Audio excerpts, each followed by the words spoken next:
Bienvenue sur Dabakh FM TV. N'oubliez pas de vous abonner et activer la cloche de notification. Assalamualaikum mbokk yi ñu ngi fii nii ci mairie bu Tivaouane ci gàmmu Tivaouane ànd ceeg nag waa UCG ñu am bànqaas bu bees boo xamante ni dafa ñëw ñu koy wax UVS mu unité de veille et de sensibilisation ñu war a ñëw nag waxtaan ak askan wi ci li nga xamante ni moo jëm ci wàllu Tivaouane ak nan lañu war a taxaw suñuy taxawaay ci li nga xamante ni mooy la gestion des déchets. balaa ñuy démarrer rek ñu bàyyi wax waa plateau bi kàddu gi ñu présenté wu wax ñan ñoo fi teew ñu bàyyi ak soxna si kàddu gi mu daal di wax nan la tudd ak ñan la fi teewal. maa ngi tudd madame Sow Ndeye Awa Sall environnementaliste ci pôlu Thiès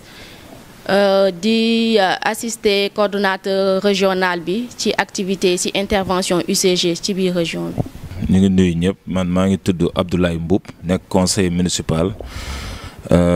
président de la commission communication membre du CTL. Comité technique local à Tivaouane. asalaamaaleykum mbokk yi maa ngi tudd Pape Cheikhou Diouf maa ngi nekk point focal Dakar bokk ci délégation bi nga xamante ne ñoo ñëw sensibiliser fii ci biir Tivaouane. salaamaaleykum mbokku ñi seetaan ñu ngi nuyu ñëpp di leen ziar man maa ngi tudd Mamadou Koundoul nekk point focal ca Pikine nekk ca Dakar doon chef de délégation bi nga xamante ni ñoo ñëw fii ci Tivaouane pour def sensibilisation. merci. donc defe naa ne émission bi mu ngi jëm rek ci comportement yi nga xamante ni moom la nit ñi war a am ci wàllu mbalit fii ak gàmm gi ak bu gàmm sax weesoo defe naa ni kaddu gi ñuy njëkk a jox rek mooy dañuy bàyyi kaddu gi ak Awa mu wax ñu lan mooy UCG ak lan moo ko tax a ñëw Tivaouane. donc UCG mooy unité de coordination de la gestion des déchets solides benn démembrement bu ministère de l'urbanisme et du cadre de vie la moom mi ngi ñëw jàppale collectivités yi communes yi ci saytu mbalit mooy mbalit yi jóge ci biir kër yi la ñuy gérer la ñuy saytu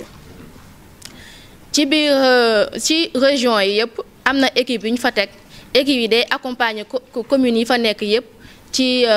lu jëm ci balayage lu jëm ci éradication dépôt sauvage lu jëm ci sensibilisation lépp lu laal mbirum saytu mbalit dañ ciy intervenir. mais xam nga mbalit gestion des déchets dafa nekk lu global ba pare lu transversal am na côté bu ñuy wax mooy côté production bi c'est vrai que mooy ci sachet plastique yeeg sachet kii dafa am volet production am na ay volet de collecte pré-collecte transport am na balayage yooyu noonu yëpp te volet maillon boo ci jël ñuy xaar population bi defe naa mooy ci wàllum prix bi nga xamante ni ci wàllum production bi ak naka lañ koy stocké ba nga xamante ne charrette bi wala camion bi ñëw jël ko yóbbu ko fu mu ko war a yóbbu. defe naa ni fii ci Tivaouane defe naa ni bokk nañ ci PNG des Eaux muy projet bu am solo ba mu xamante ni c'est au niveau national ñoom lan lañ prévoir fii ci Tivaouane. ok PNG des Eaux benn projet la bu programme national de la gestion des déchets mooy projet de gestion durable des déchets solides urbains loolu dafay intervenir ci Tivaouane Kaolack Touba ak benn partie Dakar léegi projet bi am na composante yu bëri maanaam. construction d'infrastructures de gestion des déchets xam nañ ne loolu lu benn défaillance la fii ci Sénégal parce que nit ñi dañuy produire dañ koy tonni mais dañoo amul fu ñuy sotti looloo tax mu am composante boobu dafay dañuy jéem a tabax ay centre intégré de valorisation des déchets centre boobu noonu ci biir centre bi dafa am centre d'enfouissement technique mooy fi nga xamante ne dañuy def mali bi nga xamante ne kenn mënatu ko njëriñoo léegi su ma waxee kenn mënutu ko jëriñoo c'est parce que dafa am na yeneen activité au préalable maanaam dañuy mettre en avant la valorisation le tri sélectif et la valorisation maintenant lépp luy jëm ci réutilisation dañ koy mettre en avant lépp lu jëm ci recyclage dañ koy mettre en avant comme le compostage comme biogaz etc. donc moo tax ma ne centre d'enfouissement technique bi c'est juste les déchets ultimes ñu fay yóbbu am na tamit au niveau des quartiers des points de regroupement normalisés nga xamante ne c'est quasiment des points relais nga xamante ne charretiers yi dañ leen organiser de telle sorte que charrette bu nekk am na fu muy tonni mbalitam mais également am na fu mu koy sotti. mais lu am solo loolu ngeen def lépp tey ngeen ñëw dolli ci beneen unité bu bees muy UVS di unité de veille et de sensibilisation loolu lan nga ciy wax ci gàmmu gi nga xamante ne ci lañ nekk. ok donc xam nga sànq maa ngi koy wax gestion des déchets dafa vaste dafa large dafay interpeller kenn ku nekk wax nañ ci mbirum infrastructure yi mais il faut ñu wax tamit ci les différents acteurs xam nga si acteurs yi am na ay les balayeurs am na groupement de femmes yoo xamante ne dañ ciy intervenir malgré bien vrai que mairie bi dañ ciy jàpp avec les concessionnaires ñiy liggéey encore ak UCG donc loolu aspect balayage bi la. Les charretiers également ñu ngi leen di organiser de telle sorte que dépôt sauvage yu bëri yi ñuy gis ci biir ci dëkk bi ñu mën ko éviter à la base ñu mën ko éradiquer ba pare ñu kii ko donc charretiers yi dañ leen déjà recenser sensibiliser leen di leen former te on envisage encore équiper leen et puis mu gën a formel mu nekk benn structure benn branche boo xamante ne c'est formel et puis c'est bien organisé pour que dépôt sauvage yi ñuy gis ci mbedd bi yëpp ñu mën a deñ di wax ni question bi am na solo parce que comme ni ñu ko xamee gestion déchets moom gestion des ordures compétence su collectivité locale collectivité territoriale bi la maanaam mairie bi moo ko war di saytu moo ko war di gérer te ku ne xam na ni lim laaj ci doole mairie yi amuñu ko parce que redevance bi ci mairie daan fa yokku tom la mooy la taxe sur les ordures ménagères te kooku ñu ngi koy dagg ci salaire fonctionnaire yi te 500 francs la téeméeri dërëm kon tey boo doon compter le nombre de fonctionnaires à Tivaouane ñu ni dagg 500 francs donc loolu c'est dérisoire lu minime la moo tax état bi nag ñëw gën a dooleel jàppale collectivité territoriale bi def lan indi benn projet waaye dénk ko nag ICG ñu ñëw fii ci Tivaouane wax dëgg yàlla dans le cadre projet bi national bi mooy le PNGD le programme national de gestion des déchets solides urbains mais mu am beneen suuki muy le PGDSU projet de gestion durable des déchets solides urbains léegi bi ñu ñëwee Tivaouane nag wax dëgg yàlla dooleel nañu ci trop parce que ku ne xam na ni Tivaouane moom maire bi xawoon na dem ba am ci jafe-jafe bu doy waar sax ci affaire gestion mbalit mais ñoom bi nu ñëwee wax dëgg yàlla danoo ñëw projet bi ñëw fii mais bi nu ñëwee li ci gën a am solo wax na ko sànq mais ñoom danoo jiital li ñuy wax une approche communautaire et inclusive maanaam ñoom amul lenn lu ñuy def di ko imposer waa Tivaouane loolu nag fi ñu ko jaarale mooy lan créer lu ñuy wax comité technique local CTL bi arrêté municipal la maire moo ko signé mu am ay composantes yu bari les services déconcentrés de l'État am les mouvements associatifs nekk fii am les mouvements de femmes association de femmes les délégués de quartier maanaam mu doon loo xam daal c'est assez représentatif de la société bon projet bi nag wax dëgg yàlla ICG moom li mu indil ñoom kenn amul seen fay maire bi tamit ci kéemtalaay kartanam jëm na leen accompagner en faisant quoi mooy jox nañ leen bureau fii ci mairie bi bureau boo xam ne dañ ko équipé ci cadre mise en place de ces équipements aussi de gestion des ordures comme les PRN ak le CIVD ak le CRC et cetera donc am na foo xam ne bi ñu ci tollee pour jël suuf nit ñi war leen a dédommager maire bi accompagner na leen am na xaalis bu mu génnee jox leen ko pour accompagner leen mais li ci ëpp solo daal te mooy ñoom xam nga projet tant que yaa ngi koy wax nit ñi dañuy defe ne ay gént la waaye ñoom wax dëgg yàlla bi ñu demee ba commencé tabax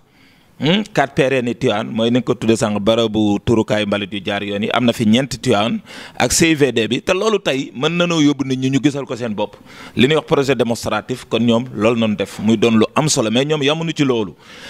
tey boo demee ci CIVD bi da nga fa gis matériel bi ñu fi indi camion yi ñëw na benn tasseuse yi ñëw na kon loolu dootul ay gént mais ñoom xaaruñu tamit ba équipement yi jeex ñoom ñu kii ñoom ñu ngi ñuy jàppale ci mbalitu Tivaouane ci surtout ramassage bi ak ci gestion bi ñoom ñu ngi waaw. def naa ni ku wax infrastructure yooyu noonu. wax li nga xamante ni yëpp waa UCG def na ko dafay laaj aussi mu am changement de comportement jëm ci wàllu population. tey jii waa UVS ñëw fi. muy benn cellule boo xamante ni dafa bànqaas la bu jógee ci UCG ñëw Tivaouane di intervenir ci gàmmu gi. lan ngay wax ci waa UVS. waaw Chérif UVS ñoom wax dëgg yàlla xaw ma ku ko xalaat de waaye doon na lu am solo parce que gis nga Chérif. mbalit maanaam de manière historique ak de manière psychologique nit ñi dañoo amoon benn gis-gis ci mbalit mbalit moom mooy na génn kër gi rek boo ci daan liggéey sax da ngay xaw a am tuuti kersa pour liggéey ci waaye léegi nag tey ay nit ñi ngi ciy tedd ay nit ñi ngi ci am lu ne ñëpp xam na ni mbalit lu am njariñ la kon bu ñu indee UVS li tax mu am solo maanaam ñoom dañuy dem ci xelu nit ki pour changer xel mi ba mu am beneen comportement ba mu xam ni mbalit mii kat munta tàqalikook moom te comme du am na jikko yoo xam ni bu ko sàmmonteeg moom dana ci mën a jariñoo mbalit mi du ko lor du lor kenn te macha allah dëkk bi dana set dana am mucc ayib te loolu day feeñ ci alam bi leen ko wax ci environnement bi ba nga xam ne sax danger yi ñuy gete du mën a am moo tax foofu dañuy ñaan rek encore une fois nit ñi ku ne jàpp sa bopp ne yow yaay Sénégal yow yaay état lim dama doon wax démb comme li sëñ Babacar Sy doon wax rek wét gore wétali ko gore foo mënti nekk mbalit boo ko yoree bul ko utiliser n'importe quoi ñiy nekk ci gàmmu gi di ñëw bu nu rendee buñ ko feesee sébrit meeg kii buñ ko sànni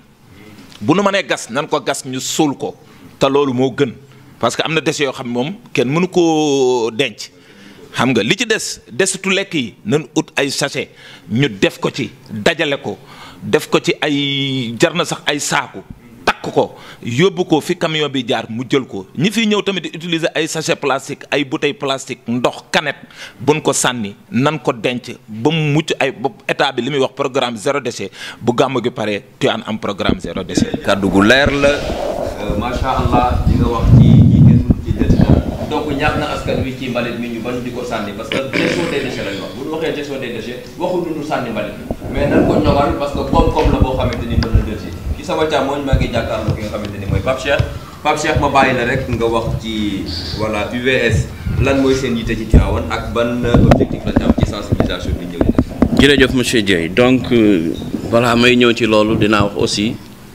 kañ la ñu créé UVS. parce que booy seet ñu jox suñuy note de service le 15 avril 2019. alors à partir du mois de mai on a commencé à faire nos activités. UVS ñan ñoo ko composé. dafa am relais dafa am chef d'équipe dafa am point focal am coordonnateur alors ñii nga xamante ni ñooy relais yi ñoom ñooy ànd ak chef d'équipe yi très souvent ñu nekk ci gox bi gox-goxaan yi di dugg di génn pour mën a sensibiliser nit ñi alors ñu àndil peut-être seen point focal à partir de ce moment ci la point focal bi mën a def son rapport mën ko déposer au niveau de la coordination beneen bi nga xamante ne moo ci des tey mën nañu wax bu ñuy wax waxu UVS tey dañuy wax waxu sensibilisation mais sensibilisation kenn mënu ko def te doo wax ni amul proximité foog nga def ko ak proximité foog c'est une nu mu tuddati dañuy privilégier c'est quelque chose d'important dafa am solo trop sensibilisation parce que lu primordial la alors boo defee lu bu fekkente ne da nga def lu primordial foog nga def aussi boo waxee sensibilisation di nga wax prévention boo waxee prévention aussi di nga wax éducation parce que nit ñi très souvent dañ lay wax ni il faut que nit ñi change comportement donc foog aussi nga mën a prévenir nit kooku pour que mën a am changement de comportement muy beneen bi nga xamante ne aussi moo si des si suñu programme bi ñu fi ñëwee ba léegi jot nañu def marché yi jot nañu def garage yi jot nañu waxtaan ak yenn groupement def nañu visite à domicile alors loolu mooy li nga xamante ni de façon assez ramassée loolu lañ jot a def très souvent aussi nit ñi dañuy wax ni pour que sensibilisation bi mën a réussir wala pour que UVS mën a réussir foog ñu am ñeneen ñu leen jàppale ñu mel na gendarmerie wala service d'hygiène mais très souvent ñun dañ koy bañ parce que waxtaan ak yow ba juboo ci kàddu nga xam ne lii baaxul moo gën ñuy andi service d'hygiène wala gendarmerie mu lay daal di marqué donc de façon assez ramassée loolu laa amoon lu may wax alors peut-être ma jox kàddu. waaw jërë ngeen jëf mbokk yi ñuy seetaan sànq maa ngi koy wax ni ci plateau bi ñu ngi ànd ak les points focaux les relais yi nga xamante ni ñoo nekk ci UVS di liggéey defe naa ni Cheikh Sidaat ñu gën koo xam ci imam mu ngi toog foofu noonu ñu bàyyi ko ak kàddu gi rek moom tamit mu indil ñu lan lay dolli ci li nga xamante ni moom la mbokk yi wax fii léegi nii kon Cheikh kàddu gaa ngi noonu. asalaamaaleykum sama collègue de service yi salaamaaleykum waa UCG salaamaaleykum waa UVS am na nag ci table ji nu ñu ko waxee UVS lan mooy UVS mais nag UCG moo fi nekk mais ci biir UCG dañu am benn kuréel bu ñu ci génne tudde ko UVS mu di unité de veille et de sensibilisation unité de veille et de sensibilisation boobu nag daf xaarul communication, il va vers l'information dem moom day dem communication lay def it dafay dem ci nit ñi li nu wax nag ak li nu indi Tivaouane moo di ni UCG dafa def innovation UCG daan na dem ci gàmmu yi mais nag unité de veille et de sensibilisation amu ci woon cette année ci lañ ko am di ci gërëm nag suñu coordinateur di gërëm ñëpp ak coordinateur bi nga xam ni moo yor UVS li nu wax nag ci gàmmu gi parce que dafa am benn aspect bu ci am moo di ni dafa am avant gàmmu et après gàmmu mooy problème bi di nekk ci dëkk bi ñu ne bi ñëw ci dëkk bi gis nañu lépp xam nañ tamit ni mbir mi demee ci problème ordre ci dëkk bi parce que point yi gën a sensible dem nañ ko fi ci dëkk bi mu di gare routière bi ci kër sëriñ si ci waañ yi ni toggee ci jumaa ji gis nañu ñu war a gis ñëpp wax nañu ñu war a xool ba nga xam ne sax dem nañ sax ci benn quartier mu di quartier foo ni ba fekk fa chef de quartier bi mu doon jigéen ñi waxtaan ak moom mais nag dëkk bi li ñu gën a plaindre moo di ni ambulant bi jaaykat yi nga xam ne ñoo ñëw bu ñu paree nan la ñuy gérer mbalit bi yaakaar naa loolu laa doon laaj. jërëjëf Cheikh Sidaty Ndiaye ci intervention bu am solo boobu nga xamante ni indi na ko donc defe naa ni mbir mi nag mu ngi waaje àgg ci cappaandaw li ñuy def rek mooy jox ki nga xamante ni mooy awa bi nga xamante ni moo fi représenté waa UCG mu wax tuuti kàddu rek tàgguwaale askan wi xool lan lay wax tamit ban baat lay ñaaxee askan wi. ak ginnaaw construction wu tabax structure ki infrastructure de gestion des déchets yi ma expliqué woon sànq ñi ngi yëngu tamit ci renforcement de capacité wax naa ko sànq ak charretier yi même ak membre CTL yi léeg-léeg dañuy am ay formation yu ñuy faral di def am na question sensibilisation bi c'est vrai que bii benn structure UVS structure bu bees la bu ñu def ci 2019 bi buy gérer mbirum sensibilisation mais avant loolu daan nañ def ay activités de sensibilisation au niveau local daan nañ def ay caravane daan nañ def ay VAD daan nañ def ay forum communautaire donc pour firndeel ne dañoo mettre en avant dañoo jox solo lu jëm ci mbirum waxtaanee mbirum information mbirum xamal population bi naka la ñu war a mën a saytoo seeni mbalit ndax yaakaar naa ne waa UVS ñëw nañ ci expliqué nañ ci joxe nañ ci ay leeral yu takku par rapport à loolu. mais nag xanaa nga yóbbaale sama benn question rek mooy gàmmu lu ñu gérer dañuy wax naan benn toq ndox mën naa déborder ab base te loolu mënul ñàkk ci gàmmu Tivaouane. lan ngeen prévoir ci gàmmu Tivaouane bu passé nettoiement bi parce que ñiy jaay kenn mënu leen a maîtriser parce que ñoom pour àgg ci ñoom dina set peut-être que ak émission bi dina leen mën a jot parce que dinañ ko seetaan mais yéen lan ngeen prévoir ci gàmmu Tivaouane pour le nettoiement de la ville. ok dëgg la UCG dañoo jota ci biir gàmmu bi fii Tivaouane jot nañu recruter 250 jeunes yoo xamante ne dañuy ñëw di jéem a nettoyer koñ yi ville yi yenn dépôts yi ñu jëm ko dindi nettoyer grandes artères yi am même ci biir koñ yi tamit am na yenn activités yoo xamante ne gis nañ ko ci dañuy ñëw appuyer ñooñu nga xamante ne bien vrai que recruter wuñu leen mais dañ leen di renforcer en petit matériel. mais nag ñooñu 250 jeunes yu ñu jot a jël ñoom dañ commencé liggéey depuis 3 jours avant mais dañu continuer en même temps 7 jours après parce que xam nañ ne après gàmmu tamit beneen problème la c'est vrai que préparation bi dañuy jéem a dalal gan yeeg yooyu mais bu ñu demee tamit problème bu majeur foofu lay posé wu donc dañuy continuer activité de nettoyage yi 7 jours après le gàmmu. jërëjëf waaw. ok dafa am looy dolli. donc si seen activité waa UVS bi ñu ñëwee fii seen activité yi def nañ le tour des grandes cuisines des familles religieuses ñu ñaax leen ci gestion des déchets bi ñoom tamit ñu mën a yóbbaale seen i taalibe seen i nit seen i mbokk seen i proches ñun tamit dañuy continuer ci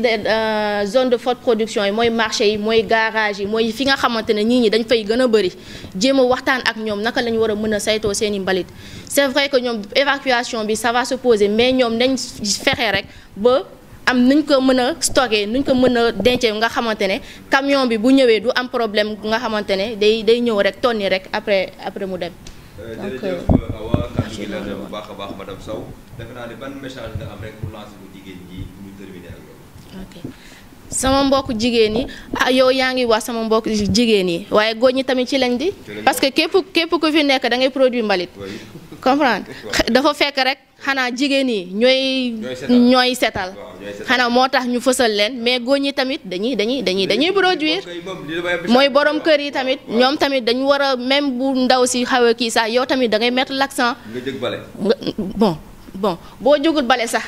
nga mettre les dispositions qu'il faut maanaam nga jàppale soxna si tamit si jëndum poubelle réglementaire bi xanaa am na rôle yu ñu fa war a mën a jouer maintenant si sama mbokk jigéen yi tamit maa ngi leen di wax di leen ñaax lu jëm si tri à domicile maanaam ñamu mbaam yeeg ñamu kii suñu mënee même bu dee ab sio même bu ñu amagul sax poubelle réglementaire bi sax mais au moins ñu fexe ba di séparer mbalit yu tooy yi ak lu jëm ci ay plastique yooyu léegi lu jëm ci ferraille wala ay bant ñu jéem ko ber parce que de plus en plus am na yenn structure yenn entreprise nga xamante ne dañuy jënd mbalit yi mooy lu jëm ci plastique lu jëm ci ferraille yooyu yëpp dañ koy utiliser xanaa dafa amagul doole googu noonu mais ba léegi am na entreprise yoo xamante ne dañ ko soxla léegi nga jël ko dajale ko boo gisee benn xale ou bien sa nga jël sa benn doom mu yóbbu ko ci point yooyu nga xamante ne dañuy récupérer mbalit bi defe naa nga am ci ab tuuti weccit sax defe naa moo tane nga jël ko nga sotti ko ci tali bi. wallaay kàddu gi nga xamante ni moom la terminé wax na dëgg góor ñi parfois war nañuy jàpp ci liggéey bi nga xamante ni mooy kër ñi bu jigéen ñi sonne bu ñu balee sax ñu tonni leen parce que loolu mooy la gestion des déchets. après ñu bàyyi la rek ak kàddu gi en tant que représentant de la mairie bokk ci CDL bi tamit ban kàddu ngay tëjee ak lan ngay ñaax. xanaa di wax rek ni liñ fiy wax yëpp nag dañ koy wax ci turu le maire Mamadou Diagne Sy Mbengue bi nga xam ne bu ko jotoon mayoon moom moo koy def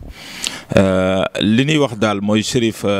UVS daal wax dëgg yàlla mairie Tivaouane ak waa Tivaouane gërëm nañ leen sant nañ leen parce que seen liggéey rafet na gis nañu ni nu liggéey gis nañu tamit esprit d'équipe bi fa am gis nañu tamit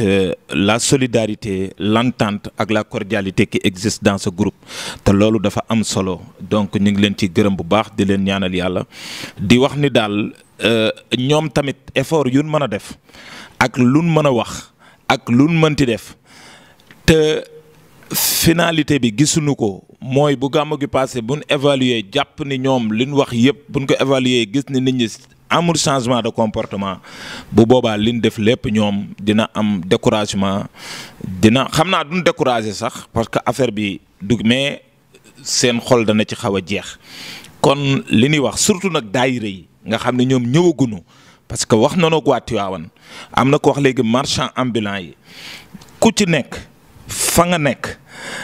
jàppal ni yow def ko sa kër jàpp ko comme sa biir salon jàpp ko comme sa toilette jàpp ko comme sa bopp ba nga xam ni li nu bëgg ci dëkk bi ñu am ko ci bu kenn jël encore une fois canette sànni wala nga jël bouteille sànni wala desitu lekk yi nga koy tuur li olof yi di wax di ko bett ci mbedd mi loolu bëgguñu koo gis Tivaouane waa Tivaouane tamit war nañoo gërëm waa kër Mama Alaaji Malick surtout Serigne Babacar Sy Abdou nga xam ni dafa wax avant gàmm gi Tivaouane na ñëpp génn bale seeni koñ waa UCG jaar jël mbalit mi noonu nu ko defoon tamit ñu ngi leen di ñaan bu gàmm gi passé bu xaar kenn na ñëpp génnaat ñu balewaat UCG dégg na li wax dégg ngeen waa UVS li nu wax kon na nit ñi génn ñu bale jël mbalit mi sàmm sunu dëkk sàmm sunu alam ñaan yàlla defal nu jàmm ci barke Seydina Muhammad. dañu bëgg a delloowaat kàddu gi rek ki nga xamante ni mooy